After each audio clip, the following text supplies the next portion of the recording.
Driver లైఫ్లో అన్న అనుకోకుండా కొన్ని సిచ్యువేషన్స్ జరుగుతుంటాయి. అంటే అనుకోకుండా కొంచెం బండి డాష్ ఇవ్వడము, యాక్సిడెంట్ చేయడము, కొన్నిసార్లు టైడ్ అయిపోయి అనుకోకుండా లైక్ రోడ్ సైజ్ తక్కువ ఉన్నప్పుడు తగలడము.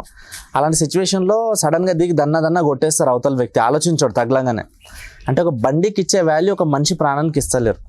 ఇప్పుడు ఒక డ్రైవరు కావాలని అయితే తలిగించాడు, అనుకోకుండా తలితే దిగి దన్న కొడతారు. ఒకవేళ డ్రైవర్కి తగలని ప్లేస్లో తలిగి చనిపోతే ఆయన పరిస్థితి ఏంటి, వాళ్ళ ఫ్యామిలీ పరిస్థితి ఏంటి?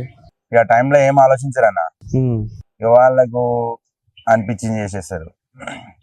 తప్పు వాళ్ళదే కానీ పెద్దబండి నాది కదా, వచ్చి డైరెక్ట్ కొట్టేస్తారు. అన్న ఆగుదాం, ఆగు అన్న కూడా లేదు, ఇక మాట్లాడే ఛాయిస్ కూడా ఇయ్యరు, డైరెక్ట్ కొట్టేస్తారు. అట్లా కొట్టకుండా కాసేపు మాట్లాడి హాస్పిటల్ తీసుకెళ్ళడము, ఏదో ఒకటి మాట్లాడుకొని తీసుకెళ్తే అయిపోతుంది కదా, దాన్ని కొట్టడం ఎందుకు అంతగానో. నీ లైఫ్లో ఎప్పుడైనా ఫేస్ చేసినావు ఇట్లాంటివి? అలాంటి ఏం రాలే కానీ చిన్న చిన్న గొడవలు